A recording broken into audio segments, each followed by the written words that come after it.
It seems like Veilguard is shaping up to be truly the game that BioWare showcases that they have learned their lessons from their past failures.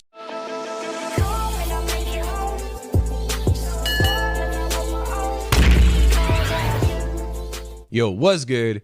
It's Stora. Y'all know what time it is, right? As you can obviously see from the title of the video and whatnot, we got another preview that just dropped from IGN for Dragon Age the Veilguard, which means I'm going to check it out so you can see my first initial reaction to everything. But I'm also, of course, going to give you my thoughts and overall impressions on this new preview as a whole. Unlike with the other previews though, where I knew a little bit of what to expect going in, you know, maybe in terms of like the class that would be featured or what we'll be getting to showcase, like the progression system or whatnot. For this, I got nothing. I haven't seen anything on Twitter, so I'm truly in the dark this time around. So without further ado, let's just get into it. Let me make sure all my stuff is good on my volume is straight and everything like that. Pause. Long years since Dragon Age Inquisition. Okay, and obviously there's already commentary that we can hear, which means I'm going to be pausing sometimes just so that way I'm not always talking over this person when giving my thoughts. It's been 10 long years since Dragon Age Inquisition, and the expectations for the next game in the series, Dragon Age the Veilguard, seem impossible. A full decade, a bevy of behind-the-scenes changes, and an interesting start to its marketing campaign made me a little worried for my most highly anticipated game of the year. Facts. Just like that forehead made me worried. Yes, that forehead does make me worried. But yeah, no, I agree completely with what Alex said. Yeah, the beginning of advertising for Dragon Age the Veilguard, it didn't really have me worried a little bit, but more so it just really didn't impress me like some of this recent marketing has. So I'm definitely with Alex on this one. I admire you. What you've been through would break most people. But one of my biggest concerns, based on early previews, was that it could be headed in the direction of being a linear action game, rather than its more open-world predecessor. 100%. While Dragon Age is known for changing its style with each installment, I hoped dearly that it wouldn't lose too much of the DA DNA I fell in love with. That's the thing, right? Like I said before, I sometimes consider myself an Origins fan, right? But I'm fine. I'm completely cool with Dragon Age evolving because that's what it has done throughout all the games, right? I just, like a lot of people, I didn't want it to lose its Dragon Age DNA. That was my biggest concern. Not being just completely resistant to change, just don't lose what makes Dragon Age, you know what I'm saying? In terms of the feel. After hours of hands-on time spread across 2 days, I'm pleased to say that I walked away with excitement and curiosity, but mostly relief to wave many of those concerns that's a big word for it, relief. A lot of this recent marketing has given me relief. That is a great way to put it, for real. All right, cool. My time with the Veilguard covered a wide smattering of things, including the incredibly expansive character creator, the introductory quests, a faction mission, and a companion quest a little deeper into the game. But I was mostly pleased with my ability to just explore Northern Thedas in all its gorgeously designed glory, experiencing a setting in Dragon Age lore that we've really only heard about. To be clear, the Veilguard isn't the open-world playground that Inquisition was. As game director Corinne Bush has previously stated, it's more mission-based. But what impressed me after the first few hours was how much exploration can still be done in the various regions, as well as the impact the player character, Rook, can have on those regions. And there we go. Easy. I think that's honestly a good move. Dragon Age has tended to attempt this thing, I'll call it, in the past, right? Where something hasn't gone well in a previous game, like with Inquisition, the open worlds did not really go well. People, like, they liked it, but they didn't really like a lot of the fluff or bloat that came with the open world design of that game, or really open world hub areas, right? Not hub areas, but open world areas, right? And then Dragon Age 2 was just too linear. And they've done this kind of thing before where they said, okay, this thing didn't work out in the previous game. We were on the right track, but this thing didn't work out either. So let's go somewhere in the middle with it. So that's how I think we ended up with this whole mission focused thing, but with plenty of explorable areas. And that's also how I think we ended up with Mass Effect style combat. Wow, isn't that something? Consider it something of a mix of Dragon Age 2 and Inquisition. The more streamlined approach of the former with the geographically and socio-politically diverse world of the latter. I'm so ready to explore Of course, Minrathous. Y'all some of have the no bigger idea. art style, combat, and gameplay changes will be subject to personal taste. Yes. But after my time with the Veilguard, I left feeling like these 10 long years just might have been worth the wait. What is that ability? Hold on a After second. my That time with orb the ability Veilguard- down there, I really want to know what that is. This icon looks cool. I left feeling like these 10 long years just might have been worth the wait. Ooh, don't say that now. Hold on now. Don't be saying that. As fans You're gonna have get me already excited. seen from the first gameplay trailer, players are dropped I mean, right it's into IGN, so I'm gonna take with a little bit of grain of salt. You know, no offense, IGN, but the city of you know. Minrathous in the middle of the action as Solus prepares a ritual that will devastate Thetis. Mm-hmm. Luckily, our old friend Varric has recruited you to help, and it barely takes a couple of minutes for the game to put the focus on Rook. Damn. Oh, I know After that a hurt. surprisingly concise story recap from Varric, there are a number of aspects the Veilguard starts easing you into. For one, the combat.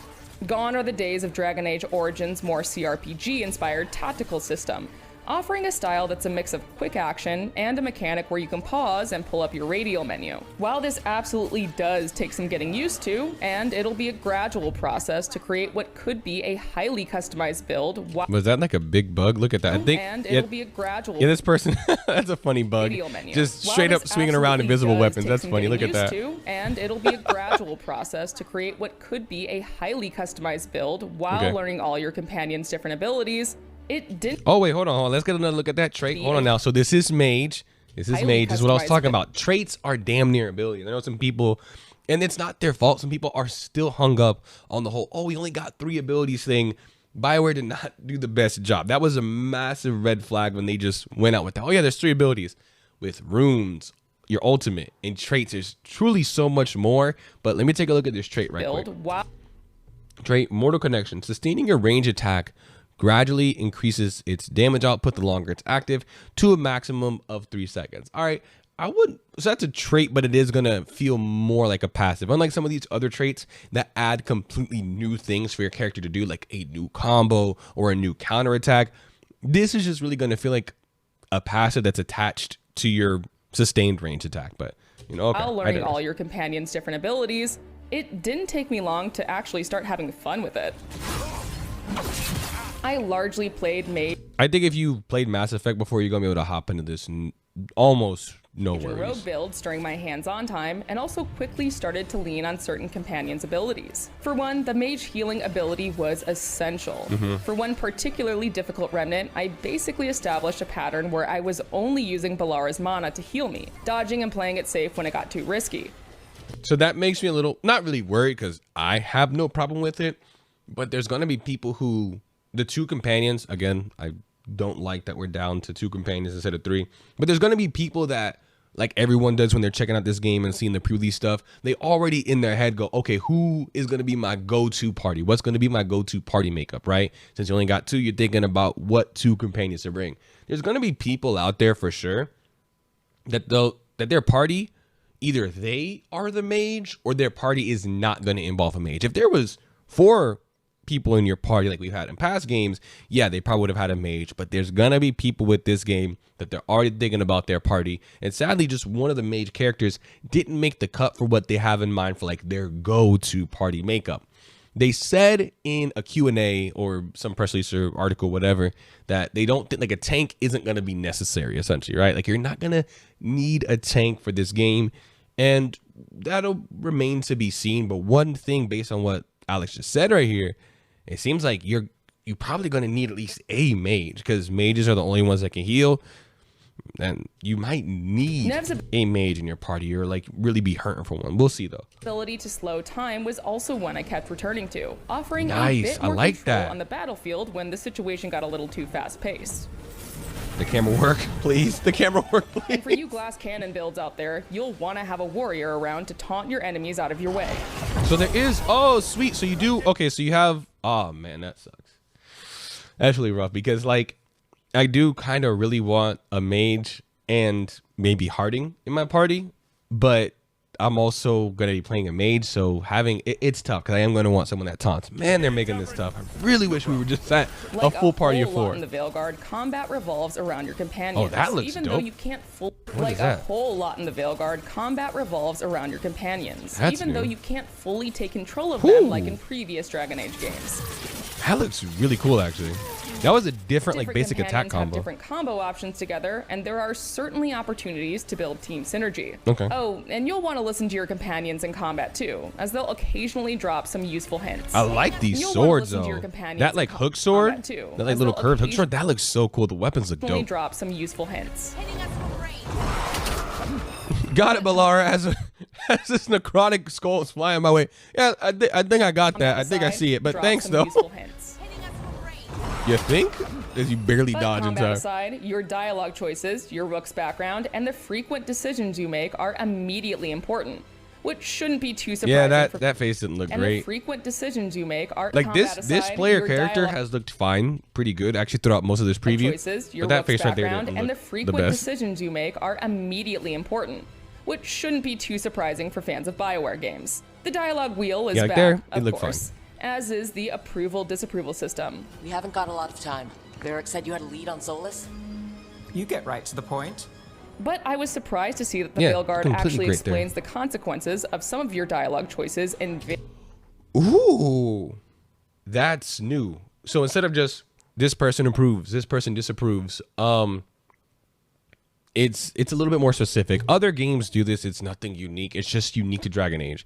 The player character made a decision in dialogue, and it says Varric has noted that you like actions more than words. I'm wondering what's going to be the extent of that. Is that going to be this really complex thing, or is that just basically fluff on top of approval or disapproval? Well, that'll remain to be seen. But You get right to the point. But I was surprised to see that the Veilguard actually explains the consequences I like it, though. On of the some of surface your level, I dialogue like it. choices in very clear terms. See, you say that. It's a variation of the so-and-so will remember that system, but more specific. basically, But we do have Nev's location now, so... Take, for example, my first confrontation with Solus, aka Fen'Harel, aka the Dreadwolf. I chose a more sarcastic, humorous approach with him, and at the end of our confrontation, text on the side of the screen informed me that I have traded verbal jabs with Solus. that's interesting. It's your responsibility now. It was far from the only occurrence of this sort of text, and it leaves me curious as to how your relationships with various characters will build and branch out over time based on your attitude. Speaking of consequences, it quickly I, like many build and people, branch out over time. am truly wondering if these marks are tied to Harding's powers and if she's gonna stay beat up like this the whole game. I know the Harding fans, myself included. Harding is tempting. She looks great.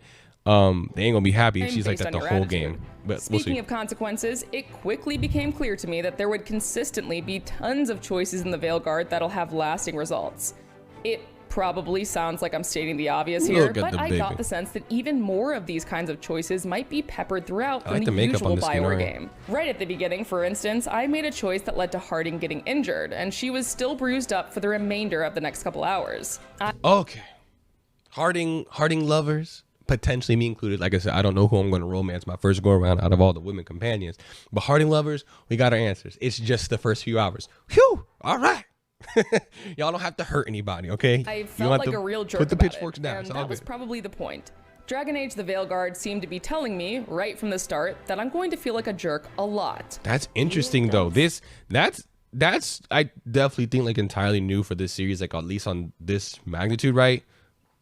The person playing this game, Alex, made a choice that resulted in Harding getting hurt and then staying hurt for like the next few hours of gameplay looking like this Telling potentially. me So like a real jerk about it, and that was probably the point. Dragon Poor Age the Harding. Veilguard seemed to be telling me, right from the start, that I'm going to feel like a jerk a lot. You don't slow down for much, do you? Without spoiling too much, you'll also be able to see some of your progression and Nice. choices in the environment around you as well. But once introductions were out of the way, Interesting. it was time to explore the wide world of Thetis and see its past and present collide. Wait, was that chain Out of lightning? the way, it was time to explore the wide world of Thetis and see Okay, its that was past cool. That was cool. and present. And yeah, it Once looks like introductions were looks like for the mana down here in the earlier mage gameplay, we had not earlier, but in the mage gameplay, the first major mage gameplay they showed us, that mage who was a bit higher level had 4 pips of mana. Essentially, it looks like this character has 2, which means they're obviously lower level. But just like with the sphere grid, obviously, I remember someone saying like the person who there's a big sphere grid fan from Final Fantasy X on the dev team, obviously, right, in a major role. So I'm assuming just like with the sphere grid and FF10, there's going to be certain points along your progression tree where you could unlock more mana. But it's interesting. It was time to explore the wide world of Thetis and see its past and present collide. Shall we? I hope that early gameplay, building up mana doesn't take too long. I want to be able to use my abilities fairly often. As mentioned earlier, one of my biggest worries was that the Veilguard could end up being more linear in its approach. Me too. Trading branching gameplay for a straight line. And sure, the opening hours, essentially the tutorial zone, are a little railroady, save Which is for just a couple like your key origin decisions you have to make. But once you're past that and more established with an Act 1, you're much more free to tackle quests as you please as you unlock more and more regions. You do this via the crossroads. For those of you who aren't brushed up on your Dragon Age lore, that's a nexus between the waking world of Thetis and the metaphysical realm of the Fade, through which Look the at ancient the armor. elves Yo, Rook's armor is dope here. Oh my lord. Sorry, Alex. Waking Cutting you world off. of Thetis and the metaphysical realm of the Fade, through which the ancient elves would travel through magical mirrors called I'm alluvians. loving that armor. It looks You now sick. use the alluvians for that same purpose, and to unlock new regions, you have to fight through certain areas of the crossroads before you can start fast traveling to them. Makes sense. Unlocking said regions opens up a vast network of areas, and not unlike past Dragon Age games, they're dramatically Dang, Nev getting different into the vast thick of it with network combat. areas. This is what I wanted to see. I wanted to see more of your companions like near you and interacting in your immediate vicinity in combat, because the first warrior gameplay, you felt a little bit isolated from your companions, but hey, Nev is like, she's jumping straight. You're a mage, girl. You don't remember? Did you forget you're a mage or something, bro? And not unlike past Dragon Age games, She they're said, I'm getting up close and dramatically personal. different from one another. Areas, and not unlike past Dragon Age games, they're dramatically different from one another. As the gods' champion passed freely, so will you. As the gods Take, champion for passed example, the Arlethan Forest, a gorgeous, colorful region that mixes greenery with elven magic. You can see Yo, nugs the world for a is gorgeous- torn asunder. Look at this, For example, bro. the Arlethan Look, this is post the ritual, obviously, right? Look at, bro. They just cannot catch a break, bro. There's a world-ending event every other weekend. I'm telling you. I really want to know how early on into the story are they going to be explaining? I really hope it's not just a surface level thing. I really hope it's like, dang, everybody, rogues, warriors, the magic is back. We can all do crazy things now, or like a good amount of us more can do crazy things now. And I hope that this is all involved in the story. And a gorgeous, colorful explaining of this. region that mixes greenery with elven magic. It does look you great, can though. see nugs burrow into the grass, magical artifacts abound, and there's a vast array of nature to simply admire. You're hit with a massive tone shift, however, when you head to Haussburg. yes, Lavendel this Village. place looked doom and Whatever gloom. happened here looks like Demeter's Crossing. Currently under siege by the Blight, here is where you'll see some of the more horror-inspired aesthetics. Oh, is that ability and I wanted to see? Under siege by That the was it. Blight, Yes. I Here wanted is to see. where you'll see So some it's of like a Looks like Demeter's spectral. Crossing. currently under siege by the Blight. Here Oh, okay, no, that's this ability. Okay, but for some reason this ability was used and then this one went. I think they all go on cooldown. Maybe? is where you'll see Yeah, some they all did a little bit. I got the you. more horror-inspired Maybe, not sure. aesthetics, and frankly, just some of the grosser aspects of the Blight. While the Veilguard's tone certainly leans more high fantasy in places like the Crossroads, don't worry. Those who miss the gore and dark fantasy of Origins will find that too in places where the Blight has spread. There you go, Origins fans. Dragon Age isn't dark in terms of the environments anymore. There you go. You got it. Origins fans included. I'm sorry, I rag on y'all a lot. I know I give y'all so much heat. And I am one of you. I am what people would call an Origins fan. But yeah, I like that. I really do. Whereas the original Origins was very, let's be real, muddy the entire way through. It very much, going back and playing it now, it feels overdone. I very much think in terms of environment, they could have gotten that dark tone across without it being every area, essentially. Maybe that's just how Ferelden is. But obviously I digress. That's limitations of the time. Everything looked that way for a reason. But now they're doing a bit of everything. You got your nice vibrant areas, but you also have areas like this where it is going to have that similar dark and gritty feeling to it in terms of just Too, the in locale. places where the Blight has spread. But I couldn't help but spend a lot of my time just running around in Treviso. the bustling city that's home to the Antivan Crows faction. For one thing, a lively city feels like a novelty in Dragon Age. But there was simply so much to explore that I kept getting sidetracked. A merchant with unique items here, a new quest to pick up over there to explore that I kept getting sidetracked. Hope some of this stuff is better. This kind of looks lifeless, this character, in terms of their animation stuff. I hope, obviously, there's an embargo that's going to be lifting soon. Tons of people have already, content creators and press, not me, but a ton of content creators, press, media, have already gotten their hands on this. I'm sure this is on notice, some of these lifeless expressions. Hoping it's fixed prior to release. I mean, BioWare lifting that embargo like dang near a month before release is showing a lot of confidence. Here, a new quest to pick up over there, and a random combat encounter over there. And that's just when I wasn't looking around for a cat or dog to pet. Because yes, you can pet the cats and dogs. You can pet the baby griffin. You can pet the cats. You can pet the dog. No other game has chance for game of the year. I'm sorry, I don't know what to tell you. Space Marines 2, pack it up. Astrobot, because yes, pack it up. You can pet the cats and dogs. I'm kidding, but maybe not entirely. Outside of the cats and dogs, there are some unique ways to interact with the environment as well. Each companion has an environmental ability, some of which came in quite handy for me. In my time in the Arlethan Forest, I frequently called upon Balara, whose environmental ability allows her to tinker with magical artifacts. In a nice quality of life feature, your companions don't even need to be in your party in order for you to use these abilities. Just about to double confirm As an aside, that. Another one of my favorite quality of life additions is the fact that party banter pauses and picks up again later if you trigger combat, a cutscene, or anything else. I love party banter. I don't remember which Dragon Age game did it, but yes, I'm very glad that party banter will just pause and then continue once the fight is over. To interrupt their dialogue. That's right. No more awkward standing around in order to hear the complete conversation. Yeah. Oh, yes. If you're feeling overwhelmed, the difficulty and accessibility options do allow for about just as much or as little hand-holding as you need. Nice. For example, with one Antivan Crow's quest I was doing, I could turn the navigation on and simply follow the game's guidance, or turn it off and look for clues in the environment to follow. That's what I'm going to do. Definitely turning that off. In this case, the crow's purple symbol painted on certain walls. Yes, that's 100% what I'm doing. I also just happened to be playing an Antivan Crow Rook while completing this quest, which led to some fun dialogue options. We crows are all the army Antiva has, but it's not like we can feel the garrison.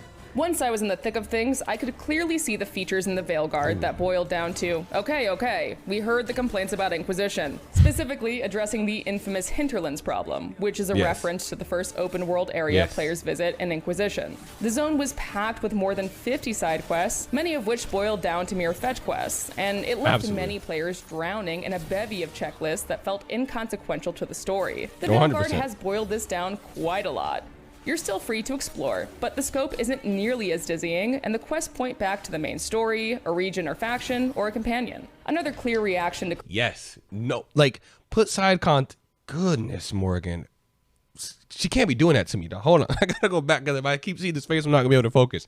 But yes, we can have good side content. We can have a lot of side content, but just like she said, having it point and return back in terms of plot-wise, either to the main plot, a faction plot, or a companion, there it is.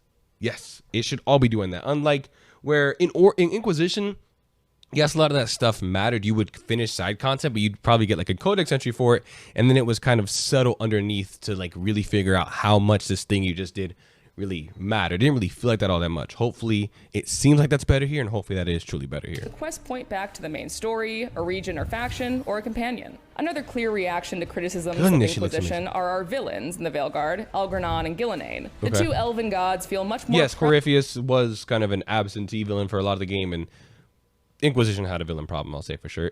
Corypheus had moments. Corey had moments, don't get it twisted, but...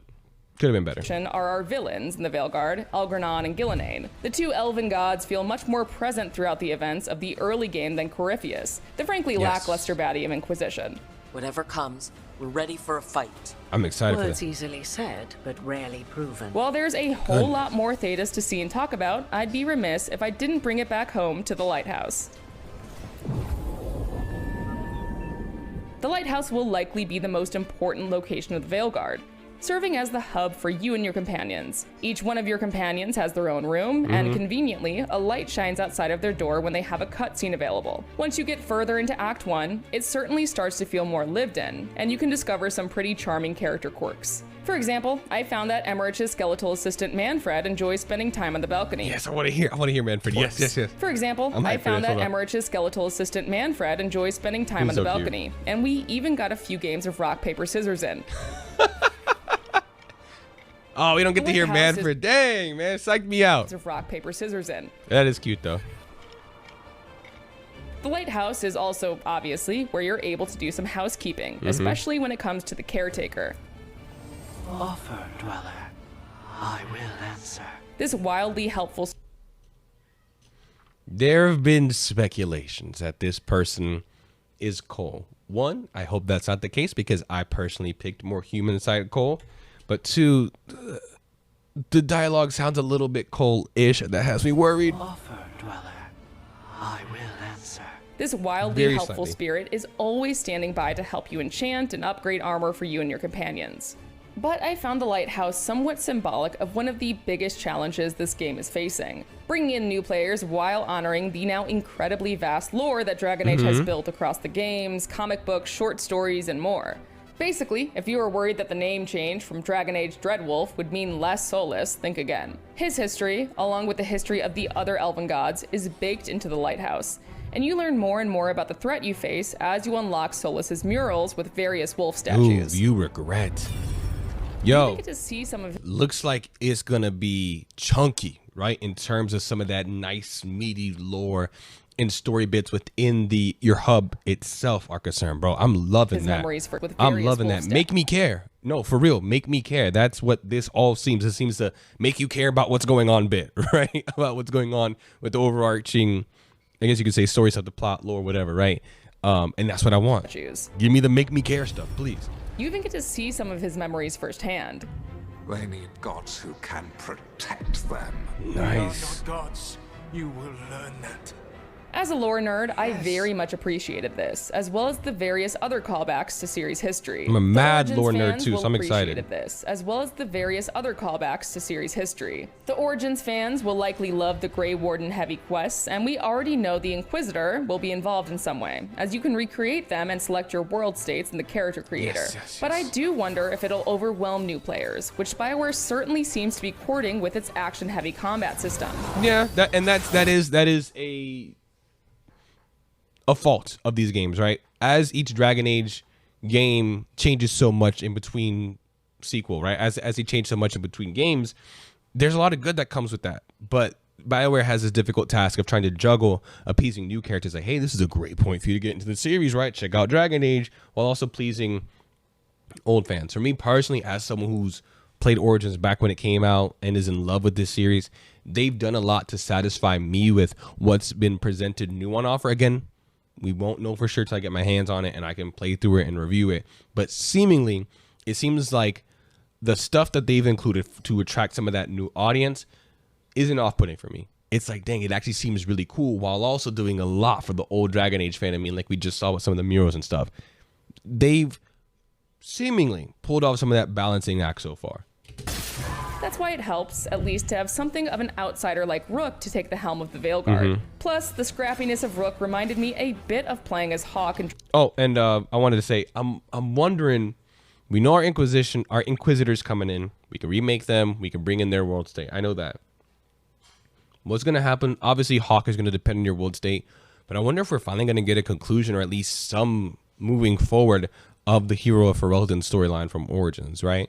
I hope some of that's in here. Obviously, they haven't revealed if we're going to recreate our Warden yet. I know that's basically creating 3 characters in character creation. Hey, if your Hawk's here, they might have you make 4. I'm down for that. I am totally, completely down. I know some people may not be. That's too much. I don't mind. Let me create all my past characters. I don't care. But I doubt that we'll see them in person. I doubt we'll see them. But at least a mention of them, at least them working in the background, at least us acknowledging like, hey, they are helping. Our Hero Ferelden is helping if they're alive, that is. That's why it helps, at least, to have something of an outsider like Rook to take the helm of the Veilguard. Plus, the scrappiness of Rook reminded me a bit of playing as Hawk in Dragon Age 2, rather than the more Chosen One-esque protagonists of the Warden in Origins and the Inquisitor in Inquisition.